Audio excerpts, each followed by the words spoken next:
नमस्कार, मैं हूं नंदिनी शुक्ला और आपका राज आपकी खबर में आप सभी का स्वागत है। शुरुआत करते उत्तर प्रदेश की खबरों के साथ। खबर यूपी के लोनी गाजियाबाद से है, जहां ट्रॉनिका सिटी सिग्नेचर रेसिडेंस के निवासियों ने आज शनिवार को सोसाइटी परिसर में धरना प्रदर्शन किया। निवासियों का कहना है कि वर्ष 2020 से उनके फ्लैटों की रजिस्ट्री रुकी हुई है। यूपीएसआईडीए के अनुसार उत्तर प्रदेश राज्य औद्योगिक विकास निगम को लगभग 2 करोड़ 70 लाख से ज्यादा की बकाया राशि का भुगतान न किया जाना बताया जा रहा है कि इस बकाया राशि के कारण न केवल रजिस्ट्री की प्रक्रिया बाधित है, बल्कि निवासियों को आर्थिक और मानसिक दोनों तरह की परेशानियों का सामना करना पड़ रहा है। निवासियों ने यह भी आरोप लगाया कि श्री संजीव चौधरी बिल्डर ने समिति को कार्यकारिणी समिति एओ पर जबरन कब्जा कर रखा है, जबकि वे सोसाइटी में कई दिनों तक आते भी नहीं हैं। उन्होंने समिति के अकाउंट से संबंधित सभी गतिविधियों पर भी नियंत्रण जमा रखा है। वह समिति के कोष की धनराशि का उपयोग अपनी मनमर्जी तरीके से बिना निवासियों को सूचित किए कर रहे हैं तथा कार्यकारिणी के अन्य सदस्यों और निवासियों को किसी प्रकार की जानकारी नहीं दी जाती। निवासियों ने आगे बताया कि जून माह में समिति के फ्लैट में आग लगने से एक घटना हुई थी, जिससे पूरा फ्लैट क्षतिग्रस्त हो गया था। उस समय सोसाइटी में मौजूद अग्निशमन यंत्र कार्य नहीं कर रहे थे। इसके चलते ये घटना गंभीर रूप ले सकती थी। इससे समिति के लोग अपनी सुरक्षा को लेकर भी चिंतित हैं। इसके अतिरिक्त लिफ्ट बार बार खराब होने की वजह से लोग घंटे फंसे रहते हैं, जो गंभीर लापरवाही को दर्शाता है। बिल्डिंग का डेंट पेंट भी अभी तक पूरा नहीं हुआ है और कई स्थानों पर दीवारों की स्थिति खराब है। निवासियों ने यह भी शिकायत की कि उनके फ्लैटों के दाम भी गिर गए हैं। सोसाइटी के निवासियों के अनुसार बिल्डर संजीव चौधरी ने समिति की सभी संपत्तियां, दस्तावेज, सिस्टम, आईडी और पासवर्ड पर कब्जा कर रखा है तथा मौजूदा कार्यकारिणी को भी आधिकारिक सहयोग नहीं दिया जा रहा है। वर्ष 2015 से सोसाइटी में लोकतांत्रिक और मनमानी पूर्ण व्यवहार बनाए हुए हैं। संबंधित सभी विभागों को कई बार लिखित रूप से अवगत कराया गया और इसी क्रम में इस धरने के माध्यम से निवासियों की पीड़ा प्रशासन तक उचित ढंग से पहुंचाने का प्रयास किया जा रहा है।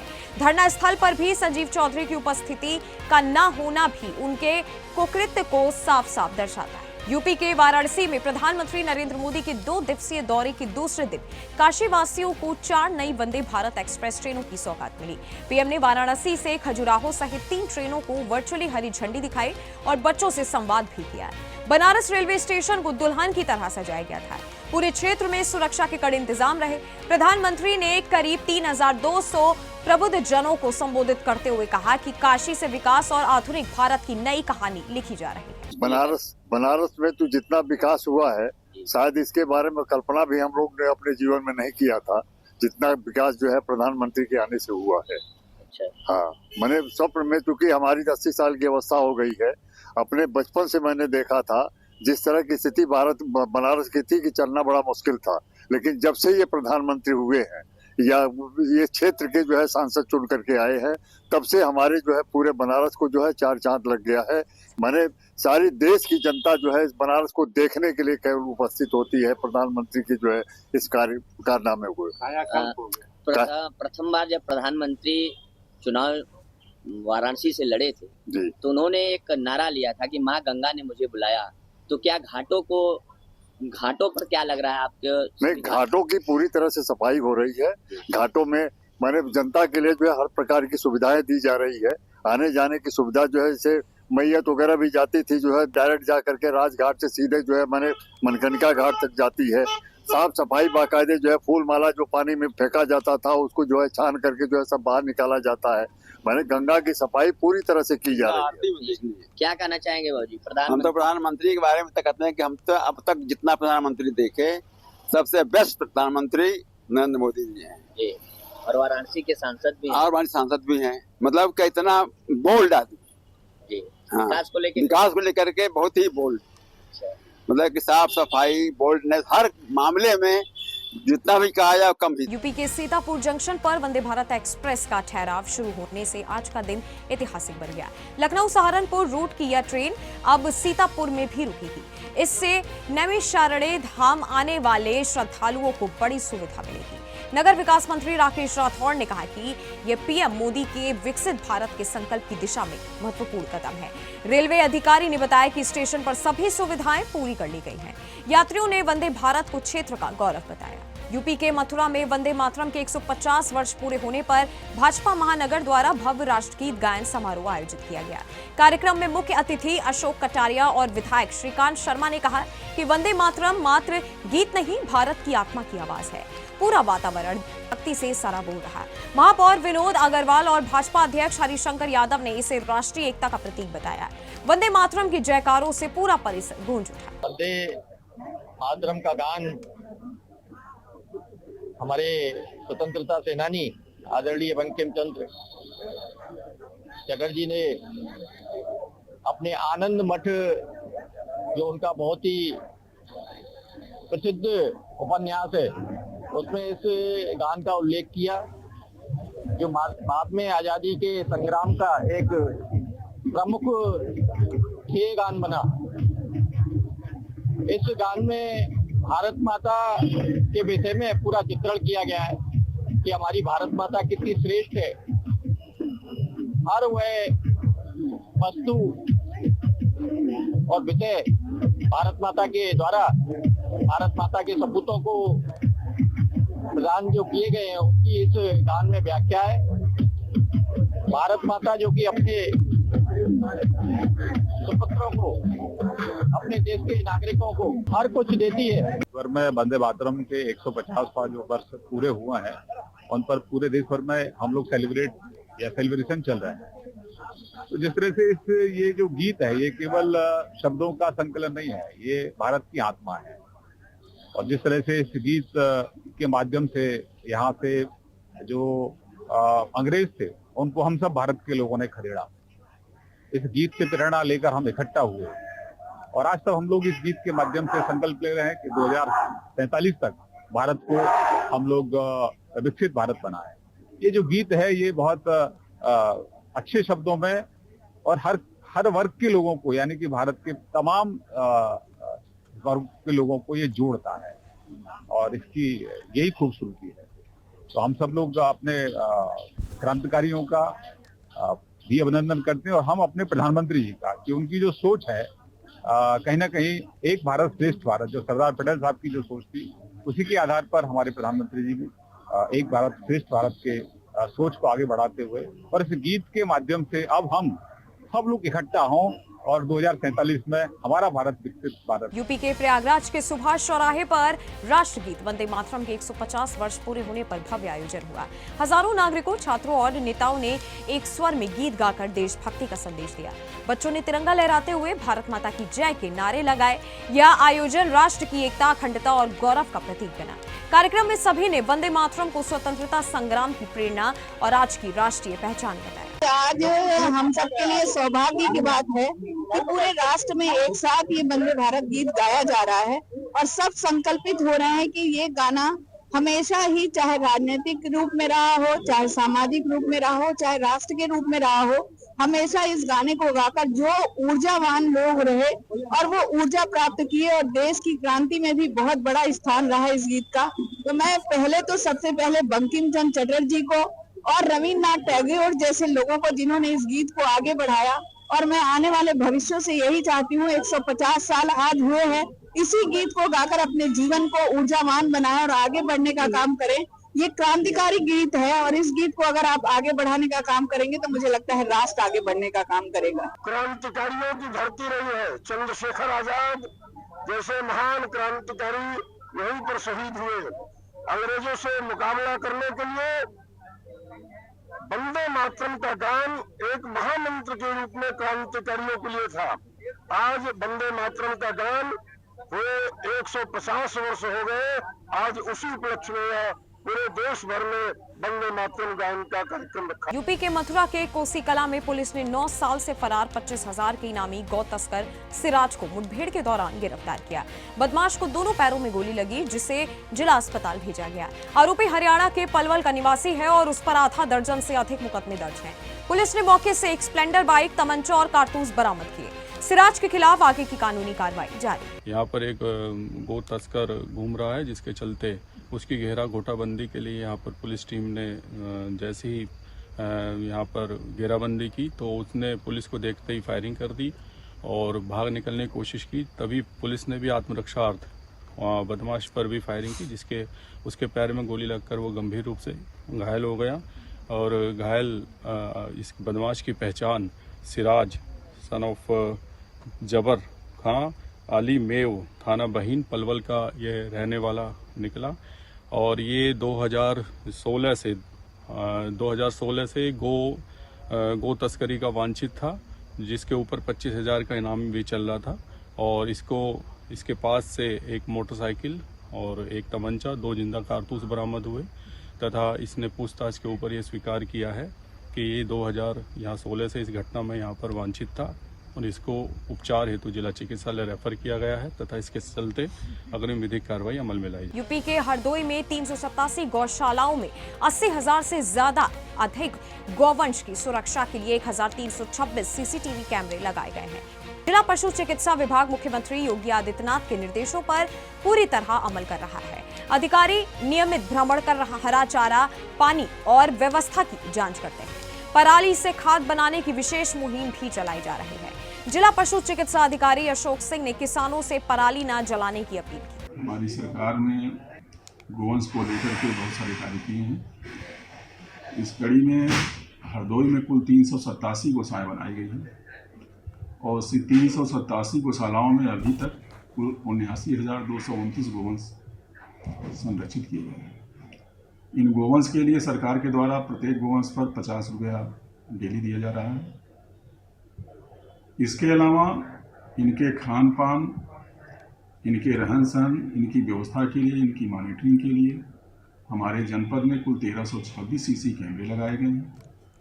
उसकी निगरानी के लिए ब्लॉक स्तर पर ब्लॉक प्रोजेक्ट मॉनिटरिंग यूनिट लगा है, जिसको रेडियो पंचायत, बीडीओ साहबान लोग देख रहे हैं। यूपी के अमरोहा के गंगेश्वरी ब्लॉक के रहरई राजकीय हाई स्कूल में हो रहे चाहत दीवारी निर्माण में घटिया सामग्री के इस्तेमाल पर ग्रामीणों ने काम रुकवाया। लोगों ने बताया कि लोकल ईंट, कमजोर सरिया और नदी की बालू का उपयोग किया जा रहा है। मिस्त्रियों ने कहा कि वेंडर की दी सामग्री से ही काम चल रहा है। विभागीय अधिकारी ने कहा कि ए ग्रेड मटेरियल जरूरी है। शिकायत सही पाई गई तो जांच कर कार्रवाई की जाएगी। यूपी के फारुखाबाद में पोस्टमार्टम हाउस में रखे शव को कुत्तों ने नोच लिया, जिससे हंगामा मच गया। डीएम आशुतोष द्विवेदी ने घटना पर कठोर कार्रवाई के निर्देश दिए। सीएमओ ने डिप्टी सीएमओ को हटाया और 7 संविदा कर्मचारियों की सेवा समाप्त की। पुलिस कर्मियों की भी लापरवाही सामने आई। मृतक की पहचान चांद मियां के रूप में हुई, जो 12 दिन से लापता था। प्रशासन की कार्यशैली पर भी अब सवाल उठे। अज्ञात में लाश पता लगा था कि वहाँ फैजबाग में मिली है। हमको पता लगा हमारा चाचा का लड़का गायब था, आज 14वां दिन है उसको गायब हुए। तो हम तुरंत आए, पता कर तो जाके मोचरी में पहुँच गए। हम यहाँ आए तो मैंने पता की तो को अब ये डॉक्टर आएंगे तब पता लगेगा। तो पेंट से कुछ हमने शनाख्त की है, पेंट और बेल्ट से कि वही है, लेकिन लाश कुछ ज़्यादा डैमेज होने के कारण नहीं पता लग पाया। लेकिन मैंने जब पत्रकार महोदय आए, मैंने उनसे पूछा साहब हमारी कुछ मदद करो, तो उनका बेटा लाश हमें नहीं देखने को मिली कि डैमेज है। हमने यहाँ थोड़ा बताया तो कोई बोले इसमें कमरे में होगी। हम उस कमरे में देखने गए तो कुत्ते सर को धड़ से अलग कर चुके थे। जो कल जो जैसे कि संज्ञान में आया मेरे, तो कल एक अंकित बालियान करके शमशाबाद थाने से एक लावारिस बॉडी लाए थे, जो 3-4 दिन पुरानी थी और उसमें कीड़े भी लगे हुए थे। तो यहाँ दी गई और चूँकि इसमें कीड़े थे उसको फ्रिज में नहीं रख सकते थे, कुछ टेक्निकल प्रॉब्लम आ जाती फ्रिज में, तो उसको पुरानी जो मर्चरी है उसमें रखवा दी थी। पुरानी कैसे वो जाली टूटी थी, छोटे छोटे पिल्ले कुत्ते के वो घुस गए थे। तो इसमें जो हम एक डॉक्टर दीपक कटारिया जी हैं, यहाँ जो नोडल है यहाँ के सीएम, वो डिप्टी सीएम, इनके खिलाफ कार्रवाई कर रहा हूँ। इसकी लापरवाही उजागर हुई है। एक सब रखा हुआ था पोस्टमार्टम हाउस, जैसे कुत्ते नोचने की घटना सामने आई है। इसमें प्रशासन द्वारा क्या कार्रवाई की गई? देखिए, ये स्थानीय मीडिया और लोगों द्वारा कल दोपहर में यह जानकारी मिली कि कोई 6% शव है जिसको कुत्ते प्रभावित कर रहे हैं। तुरंत घटनास्थल पर हमने सीएमओ को भेजा और कहा कि ये घटना कैसे हुई, क्यों लापरवाही हुई और जो भी इसमें दोषी हों उन पर कार्रवाई किया जाए।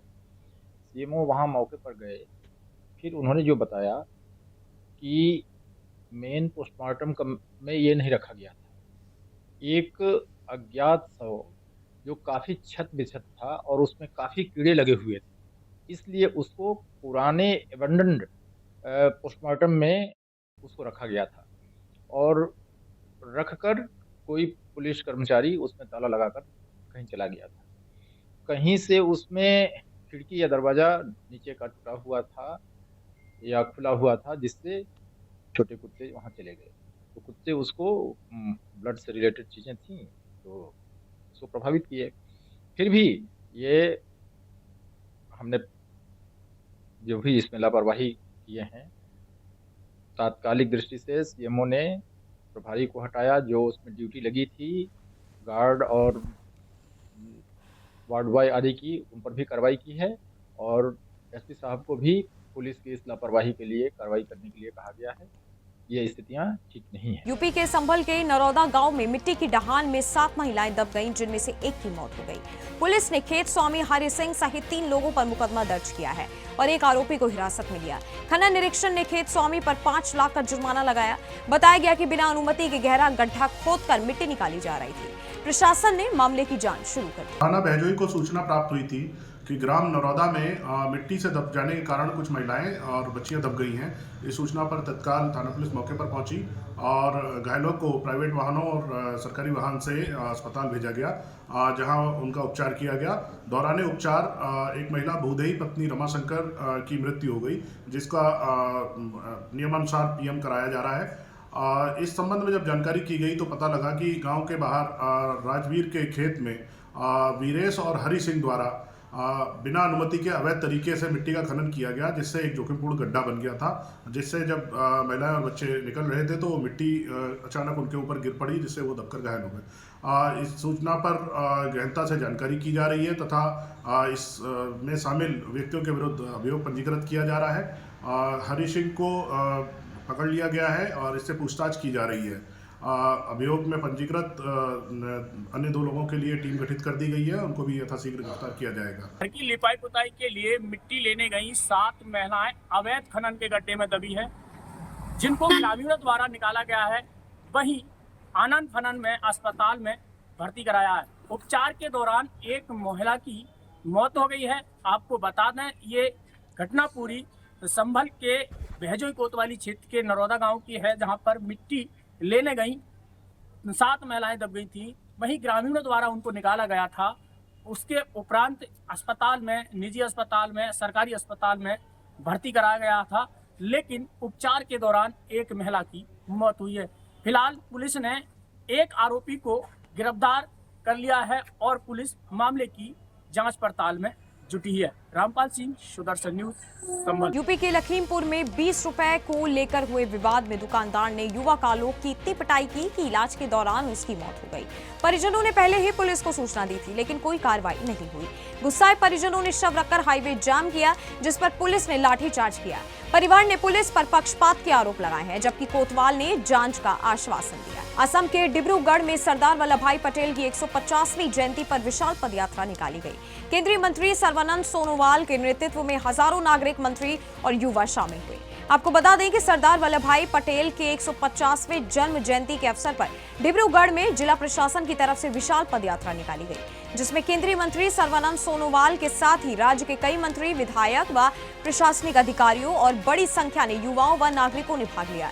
इस अवसर पर डिब्रूगढ़ के खेल मैदान में पदयात्रा का शुभारंभ केंद्रीय मंत्री सर्बानंद सोनोवाल ने सरदार वल्लभ भाई पटेल की प्रतिच्छवि के समक्ष दीप प्रज्वलित कर किया।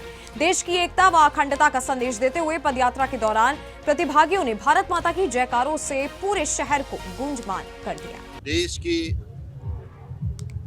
आदर्श पुरुष, लौह मानव सरदार वल्लभ भाई पटेल जी की 150 साल जन्म जयंती के अवसर पर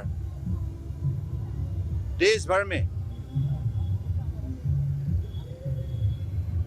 देश की जनता ने बड़े श्रद्धापूर्वक पदयात्रा में भाग ली है। सबने यही संकल्प ली है, जैसे सरदार वल्लभ भाई पटेल ने हमें जो मार्गदर्शन दी है, भक्ति भावनाओं से भारत माताओं की शरणों पर समर्पित भावनाओं से सेवा करना, और हर भारतीय को ये बात हमेशा याद रखना चाहिए, हमको मिलके देश की एकता और अखंडता के लिए लड़ना चाहिए, सुरक्षा के लिए हम प्रतिबद्ध होना चाहिए, और देश को एक भारत, आत्मनिर्भर भारत, एक भारत श्रेष्ठ भारत इसी मंत्रों से हमें जोड़ना चाहिए। आत्मनिर्भर भारत बनाने में सबका सहयोग रहे, यही हमारे परम पूजनीय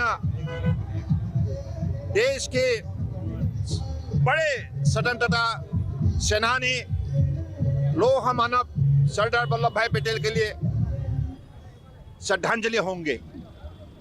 और सरदार वल्लभ भाई पटेल ने देशवासियों को स्वतंत्रता संग्राम में भाग लेकर जो भी उन्हें हमें दिशा दी है, यही हमें इस विशेष रूप से उनके मार्गदर्शन से सीखना है कि हम हर भारतीय हर पल भारत माताओं के लिए प्रतिबद्ध होना चाहिए।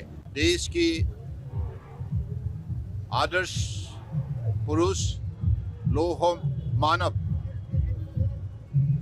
सरदार वल्लभ भाई पटेल जी की 150 साल जन्म जयंती के अवसर पर देश भर में देश की जनता ने बड़े श्रद्धापूर्वक। खबर मध्य प्रदेश के दमोह से है, जहां एक भारत आत्मनिर्भर भारत के लक्ष्य को लेकर सांसद राहुल सिंह लोधी ने यात्रा प्रारंभ की।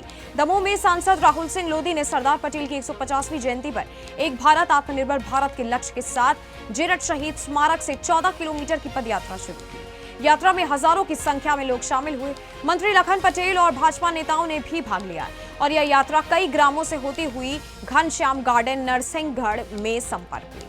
पूरे क्षेत्र में उत्साह का माहौल रहा। आज बहुत अच्छा लगा और बहुत अच्छा दिन था। हमारे यशस्वी प्रधानमंत्री के आह्वान पर पूरे देश में सांसदों के द्वारा 150 किलोमीटर की यात्रा अपने अपने लोकसभा क्षेत्र में की जा रही है। और इसके पीछे हेतु जो है, हमारे लौह पुरुष सरदार वल्लभ भाई पटेल की 150वीं जयंती के अवसर पर ये यात्रा निकाली जा रही है। और इस यात्रा का उद्देश्य जो है वो ये है, खासतौर से जहाँ जहाँ पर शहीद हैं उन शहीदों के यहाँ से शुरू करके दूसरी जगह तक जाना। उसी तारतम्य में आज जेरठ से प्रारंभ होकर के वो फसिया नाला पे जहाँ पर 29 लोगों की शहादत हुई थी, बलिदान हुआ था, वहाँ पर ये आकर समाप्त हुई है। और अच्छी बात इस यात्रा की ये थी कि सारी लोकसभा क्षेत्र से, हर विधानसभा से लोग आए। और जैसा आप देख रहे हैं कि अभी समापन के समय पर भी हजारों लोगों की संख्या है। सरदार वल्लभ भाई पटेल जी की 150वीं जयंती के अवसर पर संपूर्ण भारत देश में देश के यशस्वी प्रधानमंत्री जी के आह्वान पर यूनिटी मार्च के आयोजन किए जा रहे हैं। विरासत और संस्कृति को जोड़ने का काम सरकार कर रही है।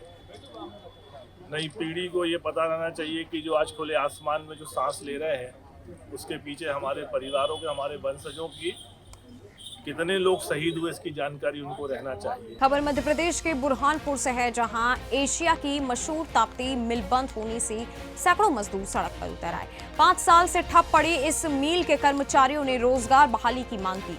मजदूरों का आरोप है कि एनटीसी इसे निजी हाथों में सौंपना चाहता है। मजदूर नेता आशीष शुक्ला ने कहा कि वेतन न मिलने से परिवारों पर संकट है। श्रमिकों ने चेतावनी दी है कि समाधान न मिलने पर आंदोलन तेज किया जाएगा। मजदूरों की हितों की हमारे हाथ में यही योजना है कि हम सरकार से मांग बार बार कर रहे हैं कि जो रुका हुआ वेतन है वो वेतन 10 महीने का जल्दी से जल्दी आने मतलब दिया जाए।